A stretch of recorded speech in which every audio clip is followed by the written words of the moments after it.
નમસ્કાર દર્શક મિત્રો, @ગુજરાતમાં આપનું સ્વાગત છે। અમરેલી લેટરકાંડમાં પાટીદાર દીકરી પાયલ ગોટીને ન્યાય અપાવવા માટે કોંગ્રેસના નેતાઓ મેદાને આવ્યા છે।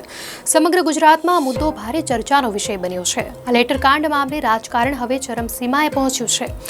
અમરેલી બાદ આજે સુરતમાં ધરણા પ્રદર્શનનું આયોજન કરાયું હતું। જોકે વરાછા ખાતે મિની બજારના માનગઢ ચોક ખાતે પરેશ ધાનાણી સહિતના કોંગ્રેસના આગેવાનો ધરણા કરે તે પહેલા જ પોલીસે તમામની અટકાયત કરી હતી।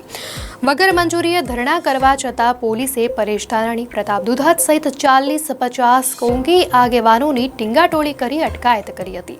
અટકાયત દરમિયાન પ્રતાપ દુધાતે જણાવ્યું હતું કે અમારી ધરપકડ કરાશે તો અમે પોલીસ સ્ટેશનમાં ધરણા પ્રદર્શન કરીશું, જેલમાં લઈ જશે તો જેલમાં ધરણા કરીશું। અમે કોઈનું ગુલામી કરવા માટે અહીંયા નથી આવ્યા। માહિતી અનુસાર ટ્રાફિકની સમસ્યા અને કાયદા વ્યવસ્થાને ધ્યાનમાં રાખીને વરાછા પોલીસ દ્વારા આંદોલન કરવાની મંજૂરી આપવામાં આવી નહોતી। તેમ છતાં કોંગ્રેસ નેતાઓ અને કાર્યકર્તાઓ ભેગા થતા કાર્યવાહી કરાઈ હતી તેમ જણાવ્યું હતું।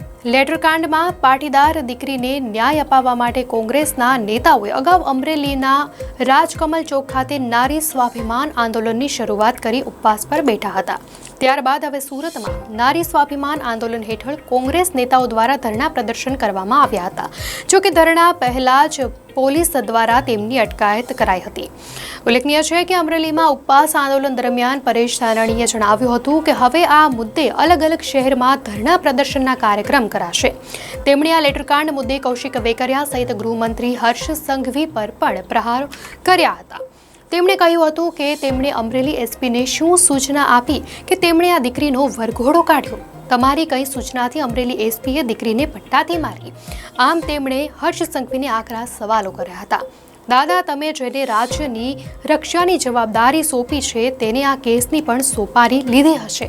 તમારા રાજ્યના પાયા હલબલાવવા માટેની પણ સોપારી તેમણે લીધી હોય તેવી અમને શંકા છે। આમ તેમણે હર્ષ સંઘવીનો પણ નાર્કોટિક્સ કરાવવો જોઈએ। આ સાથે તેમણે કોલ ડિટેલ્સ પણ ચેક કરવાની માંગ કરી હતી। તો દર્શક મિત્રો, અંગે આપની શું પ્રતિક્રિયા છે ચોક્કસથી જણાવશો।